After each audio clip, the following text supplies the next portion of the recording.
Bom dia, sou o Coronel Reinaldo De Biasi, presidente do Grupo Inconfidência. Antes de iniciarmos a nossa live aqui, o nosso artigo, eu quero tecer algumas considerações. Lula é comunista, apoiado incondicionalmente pelo Supremo Tribunal Federal.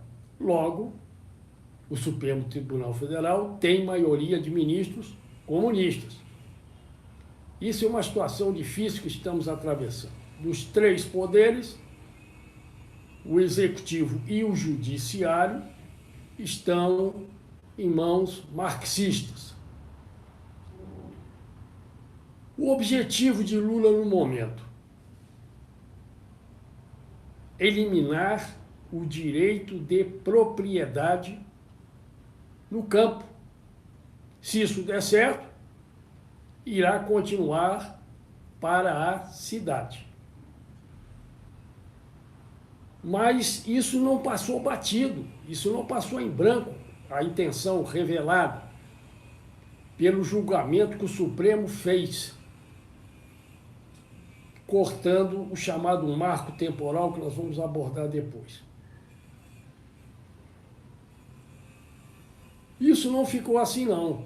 O Congresso reagiu.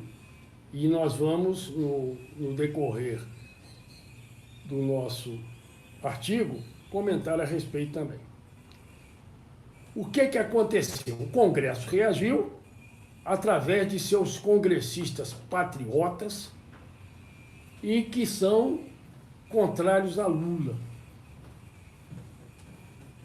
Vocês reparem que que em nossos artigos aparece sempre aquela chamada de pedir a todos vocês que façam contato com congressistas, né, deputados, senadores federais, deputados federais, senadores, também governadores, né, que estão do nosso lado, contra o que Lula quer.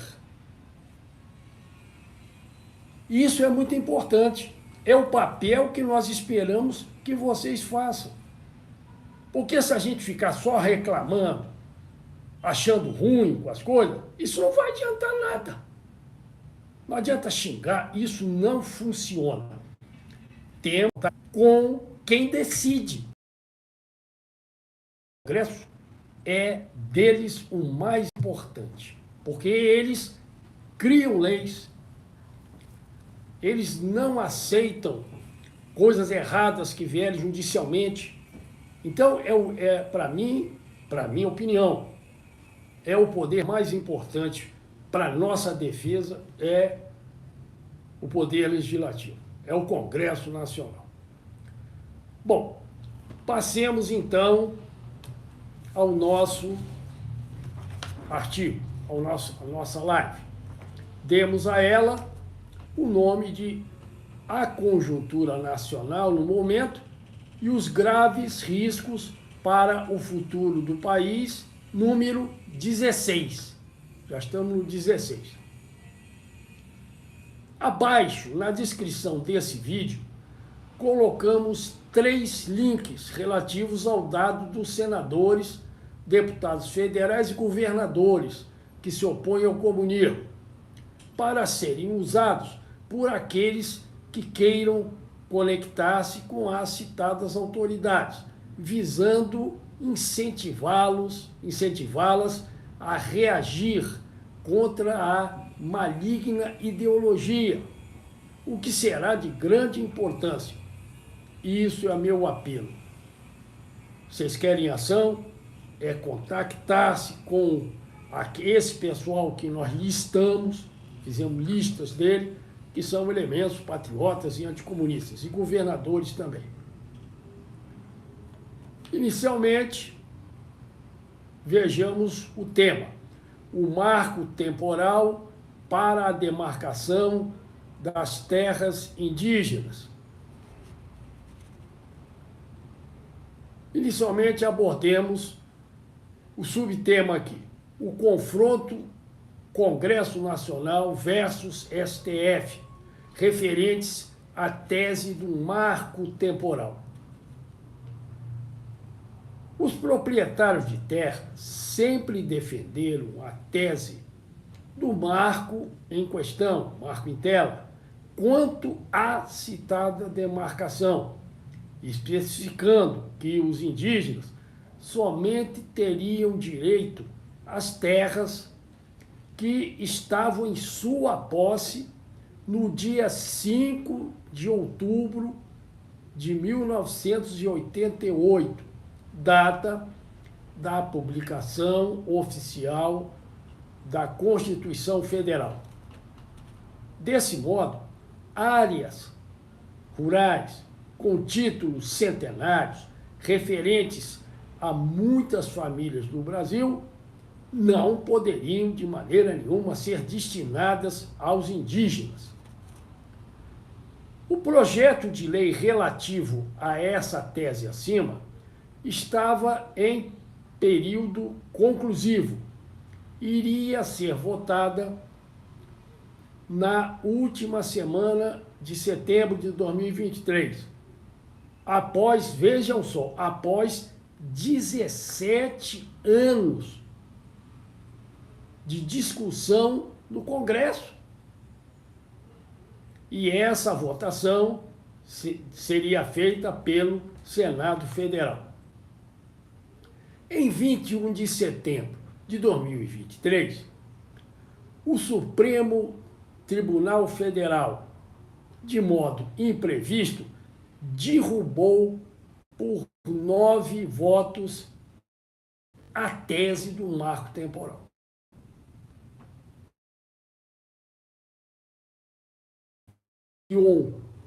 Do PP, presidente da Frente Parlamentar Agropecuária, a chamada FPA, e líder da bancada ruralista no Congresso, reagiu e opôs-se com veemência à decisão do STF, que foi julgada como invasão da competência do Legislativo pela Corte, e afirmou que o grupo ruralista, integrado por mais de 340 congressistas, não aceitaria o fato.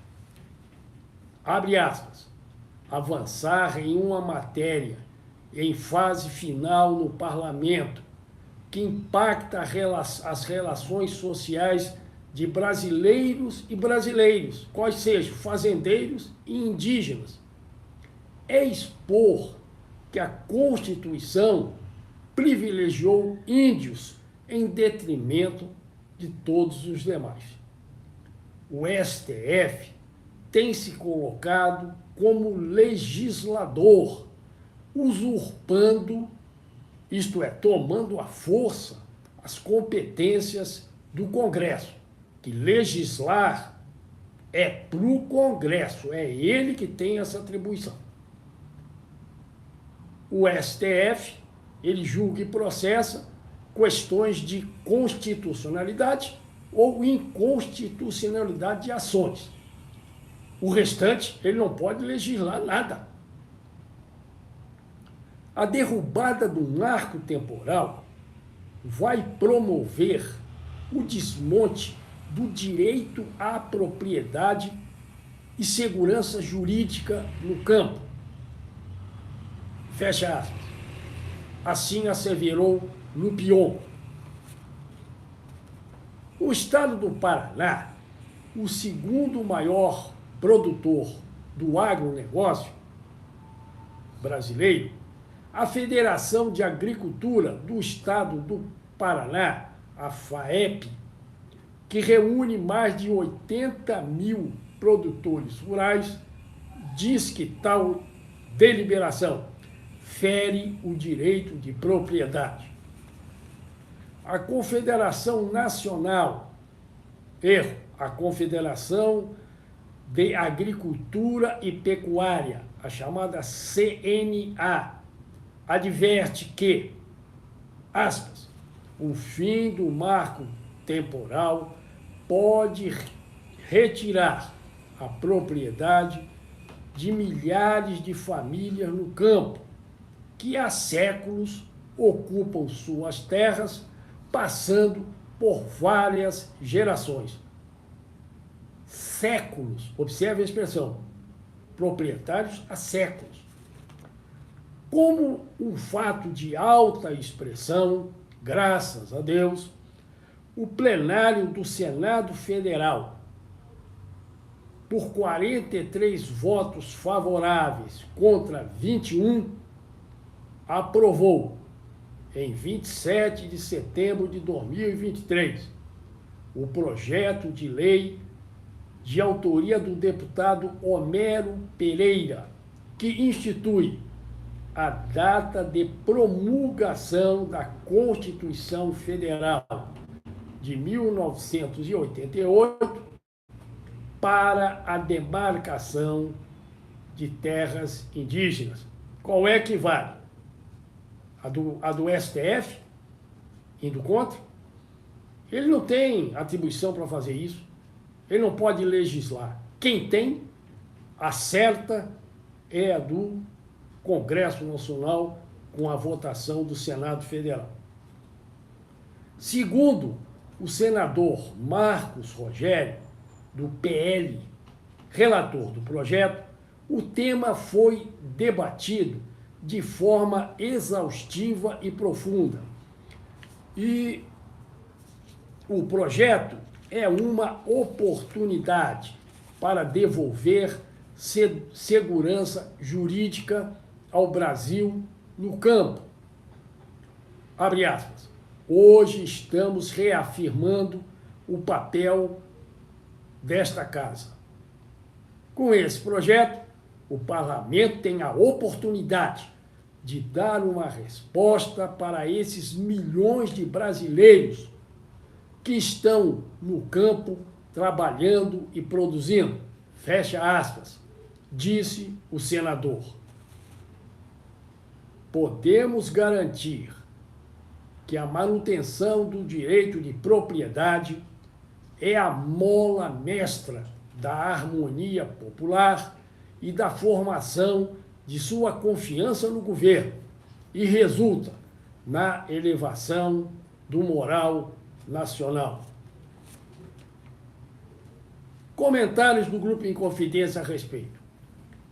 Não tem sentido, nem é sincero, o propósito do STF em beneficiar nossos indígenas, que muito pouco ou quase nada contribuem para o futuro da nação. Como Lula quer nosso país vermelho, sendo o petista respaldado incondicionalmente pelo STF, de maioria comunista, os reais objetivos deles são. Então vejam, por que eles queriam acabar com o marco temporal para a demarcação das terras indígenas? Quais são os objetivos desses comunistas? Quais são? Na verdade, suprimir o direito de propriedade no campo, instaurando o caos entre os fazendeiros e os lavradores. Segundo, facilitar a ação do MST para implantar a reforma agrária marxista, entre aspas, na marra. Terceiro, aterrorizar o homem do campo, dando um grande passo para subjugar a população do Brasil. Finalmente, deve existir outras, eu botei as principais. Transformar os índios amazonenses em donos da Amazônia para possibilitar a venda tranquila da magnífica área às potências mundiais, com prioridade à China comunista. E o último, desculpe, tinha mais um. Destruir o agronegócio empobrecendo decisivamente a economia do país. Terminando esse subtema, passemos ao segundo subtema do marco temporal. Lula atropela o marco temporal. Em abril de 2023, por meio de um decreto assinado por Lula, aproximadamente 230 famílias foram atingidas. Pequenos agricultores e proprietários em área urbana e proprietários de um empreendimento turístico. A razão é que o texto não leva em conta o marco temporal para a demarcação de terras indígenas em Vicente Dutra, cidade de Vicente Dutra, no Rio Grande do Sul, que conta com 4.665 habitantes. Neste momento, com o apoio do documento citado, observem a discrepância. 711 hectares serão destinados a 182 indígenas que vivem no município. É uma vergonha. Comentários do Grupo Inconfidência a respeito. Lula, para realizar seus escusos projetos, age de forma inconstitucional ao procurar favorecer indígenas em detrimento de cidadãos que dispõem de direitos de propriedade, de títulos de propriedade sobre as áreas citadas. Ele afronta a Constituição Federal, que especifica em seu artigo 5º, inciso 22, entre aspas, é garantido o direito de propriedade, entre aspas. Em consequência, é de suma importância que o Congresso Nacional utilize os instrumentos constitucionais à sua disposição para que o decreto do PT não tenha valia.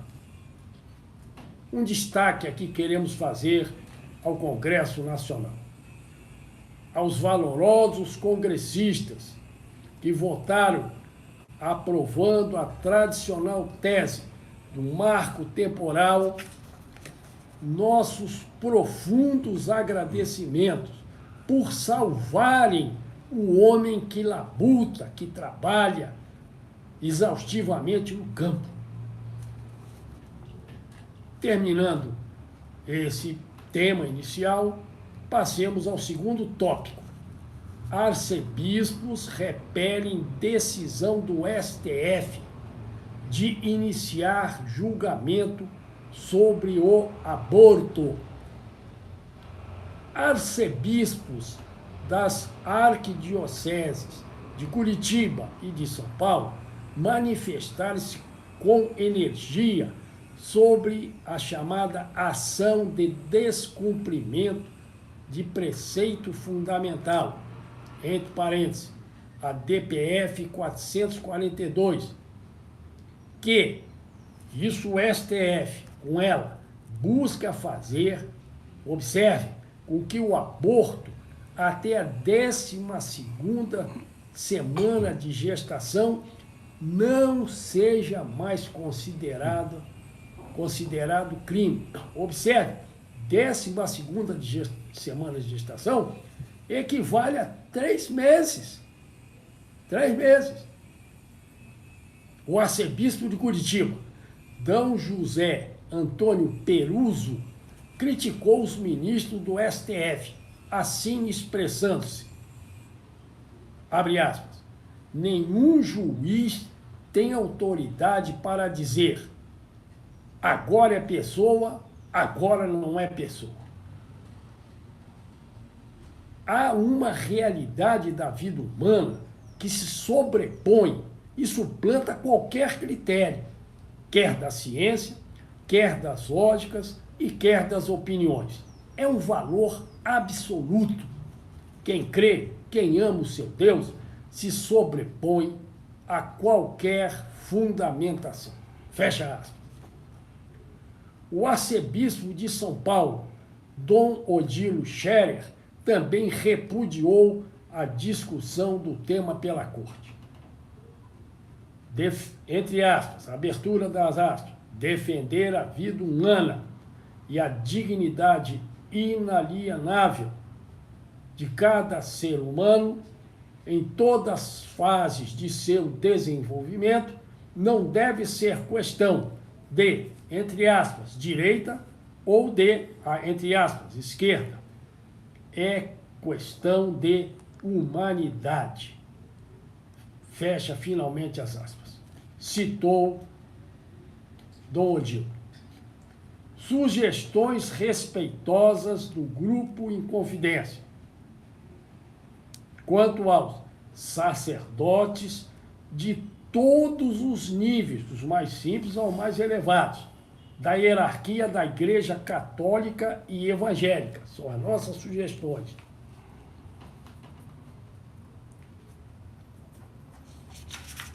Um minutinho. Convocar seus fiéis e irmãos a fazerem o mesmo, na defesa do ser inocente e indefeso. 3. Passemos agora ao tema número 3. Imagens negativas do governo comunista. Primeiro, subtópico: público esvaziado no 7 de setembro. Quase ninguém esteve presente ao ato. O aceno vazio de Lula tornou-se chacota nas redes sociais. Evidenciou-se, assim, o desprezo e o repúdio do povo à sua figura. Segundo subtópico, duas más notícias. A primeira refere-se ao aumento expressivo da rejeição ao petista. No momento, de acordo com o Datafolha, observe do Datafolha, hein?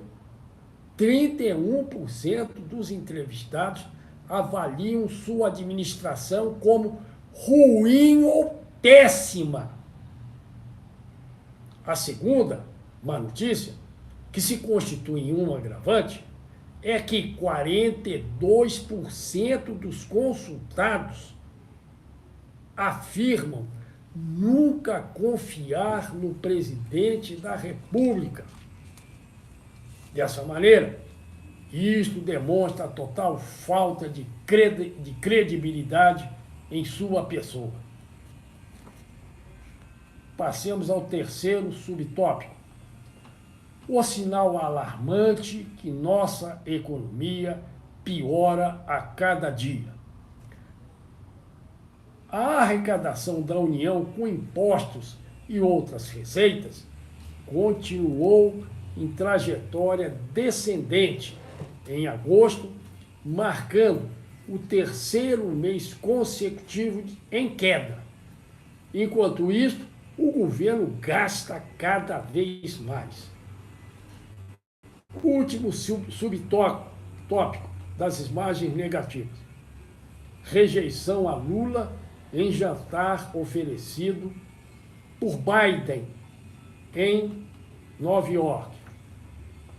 O presidente americano, apesar de ser considerado de esquerda, não convidou o petista para um jantar em que estiveram presentes 30 líderes mundiais, em 19 de setembro.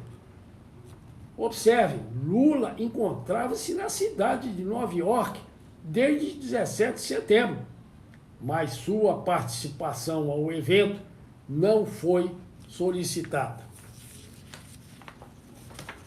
Vejamos o último tema. Encontro do governador Tarcísio de Freitas com o ex-primeiro-ministro britânico Boris Johnson. O Palácio dos Bandeirantes teve lugar o evento.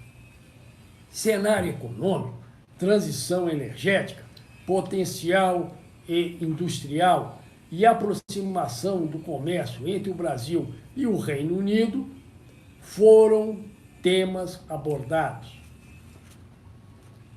Abre aspas. Nossa conversa girou muito em torno do hidrogênio verde, do biometano, do etanol, da energia renovável e de toda a aptidão de São Paulo nesse processo, fecha aspas, comentou Tarcísio. Abre aspas novamente. Nós temos potencial gigantesco para alavancar parcerias, principalmente no campo da indústria, do comércio exterior e também no campo da tecnologia e energia, fecha aspas, citou o governador. Tarcísio especificou ao ex-primeiro-ministro inglês a iniciativa pioneira da instalação da primeira planta piloto do mundo para a produção de hidrogênio renovável a partir do etanol. Observação. Encerrando. Se você deseja fazer qualquer comentário ou pergunta sobre o vídeo, favor entrar em contato conosco pelo WhatsApp número 31 98821 3592 ou então pelo e-mail grupoinconfidenciabh@gmail.com. Tenha certeza que, num tempo hábil, responderemos a todas as questões que chegarem até nós. Coronel, tem algumas perguntas para o senhor aqui. O usuário está perguntando para o senhor aqui se, por exemplo, agora o Exército está nessa situação.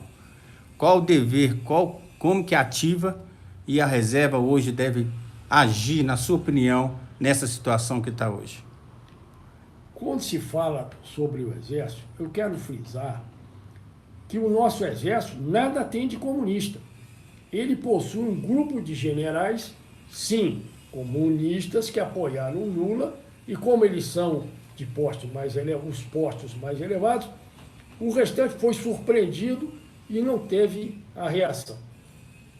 Temos que considerar que o nosso Exército, isso um dia ele vai ultrapassar esse fato e vai se conjugar novamente com o povo, como sempre fez desde o início da República, em 1800, lá para trás. Então, não se preocupem quanto isso. O pessoal da reserva, nós que somos da reserva, devemos incentivar, procurar conscientizar os companheiros da ativa, visitando os quartéis, os seus quartéis generais, e assim trazendo para ele um incentivo que a eles cabe, sempre coube, a defesa do Brasil contra o comunismo. É isso que nós da reserva temos que fazer. Não adianta reclamar, ficar achando ruim, sem fazer nada. O mundo caminha com ação. Sem ação não é possível. É isso que nós temos que fazer, arregaçar mangas, companheiros da reserva, e visitarmos, incentivarmos os companheiros bons que estão aí, para que eles procurem incentivar esse nosso pessoal a salvar o nosso Brasil. É isso, como sempre o fez, e sempre ultrapassando esse período diferente, irá fazer.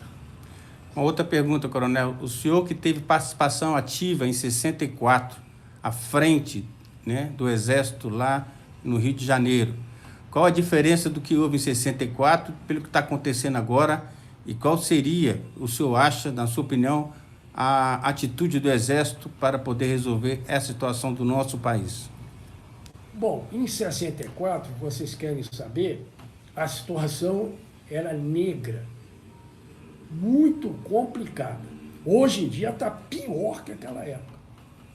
Naquela época, eu vou fazer um comentário aqui, tem pessoas que às vezes não compreendem.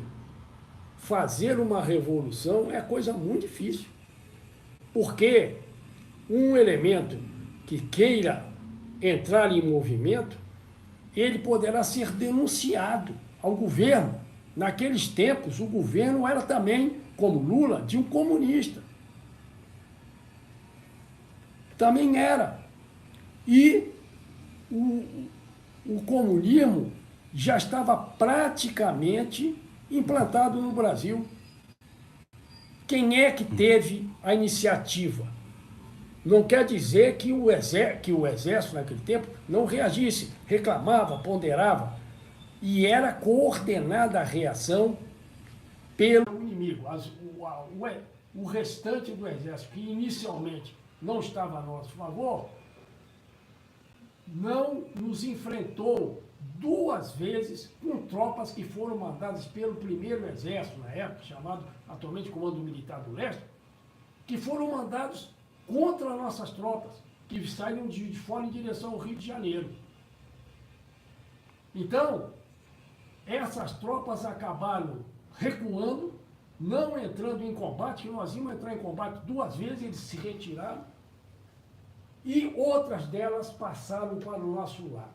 No final, surgiu a adesão do Exército ao trabalho do general, grande líder, um homem que tenho honra de ter servido com ele, o general Olímpio, general de divisão, Olímpio Mourão Filho, que não é parente desse general Mourão atual. Olímpio Mourão Filho, comandante da 4ª Região Militar, 4ª Divisão de Infantaria. O que houve agora? Naquele tempo, a cúpula do Exército, havia os generais comunistas, mas tinham vários generais que não eram comunistas, que estavam, como o general Castelo Branco e outros também, eles estavam coordenando a reação. Dessa vez, apanhou-se um exército de surpresa. Um grupo de generais da esquerda, ligados a Lula, disseram que não iam fazer nada. Lula ia assumir e o restante ficou ali embaixo, que é uma característica militar. Desculpe dizer, os militares são muito formais, feitos para aceitar as ordens.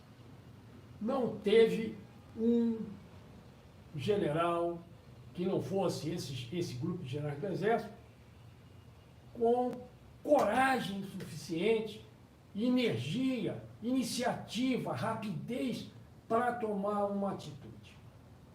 Essa que foi a situação. Mas isso a gente compreende, eles devem estar pensando, raciocinando para mudar essa situação, né? Para que os generais que estão aí ligados a Lula compreendam que nós, o povo brasileiro, não quer o comunismo. Isso não é feito para a gente. Olhe lá na Coreia do Norte, o que o povo passa. Olhe na China, onde o povo é escravo. Na Rússia, a Rússia agora ela é democrata, negativo. O presidente lá era um coronel da KGB. Toda a KGB ficou intacta depois que caiu a União Soviética. Então, quem ocupou lá o poder, né, ele manteve toda a estrutura de cúpula comunista. Entendeu? Então, é esse que é o problema. Outra pergunta aqui é sobre a questão do Tarcísio, o governador de São Paulo. O foco dos artigos do grupo, nós temos percebido que tem focado muito a visão, né, a atitude do Tarcísio em São Paulo. O grupo está falando, nesse caso, de que o Tarcísio é uma boa opção para o próximo presidente? De Freitas, no momento, é o homem do topo, desses que podem futuramente direito salvar o nosso Brasil do comunismo. Última pergunta aqui. Eu tenho visto que o grupo não tem comentado sobre as urnas eletrônicas. O senhor acha que agora a gente não vai mais trabalhar, ou seja, vai falar das urnas eletrônicas? Amigo, as urnas eletrônicas são o problema mais grave do Brasil. Vocês reparem, quando vocês vão comprar um bem qualquer, existe uma notinha, vem um comprovante. Você vai no banco fazer um movimento qualquer, uma transação, um pagamento, um saque, aparece no extrato, tem um comprovante disso. As urnas não prestam, na minha opinião, as urnas eletrônicas. Por que as urnas não prestam? Porque as urnas não têm comprovante. Ela não tem comprovante. Quem é que julga as urnas? O Supremo Tribunal Federal, através do Tribunal Superior Eleitoral, sujeito a ele. Já que o Supremo Tribunal Federal tem maioria comunista, o TSE é como fica? Obedece às ordens. Manda quem pode, obedece quem tem juízo. Então, as urnas, não é aqui no Brasil, não, hein? Isso não. Repare em América do Sul. Ela está quase bem influenciada, porque existem presidentes colocados pelas urnas eletrônicas, marxistas, comunistas. Só não caíram lá porque as forças vivas da nação lá estão resistindo. Mas os Estados Unidos com todo o seu poderio de país democrata, contrário ao comunismo, teve agora Biden no poder, elemento de esquerda. Por quê? O Trump foi alijado. Através de quê? De urnas eletrônicas. E o pior, além da urna eletrônica, havia voto lá autorizado pelo correio e pelo celular. Então vocês imaginem como é que o americano teve que se sujeitar a isso. No final, Trump entrou na justiça apresentando um monte de argumentos. Naturalmente, o pessoal dizia, não, a justiça lá deve ter dito, isso é pontual, isso apenas é um caso extra. Na verdade, está tudo certo, tudo certo. Sabe por quê? Porque não há comprovante. Na minha opinião, se por acaso nós não partimos para cédulas de papel, nós vamos ter o próximo governo do país comunista. Essa é a minha opinião. Ok. Podemos encerrar, coronel? Muito obrigado por ouvir-me e até a próxima.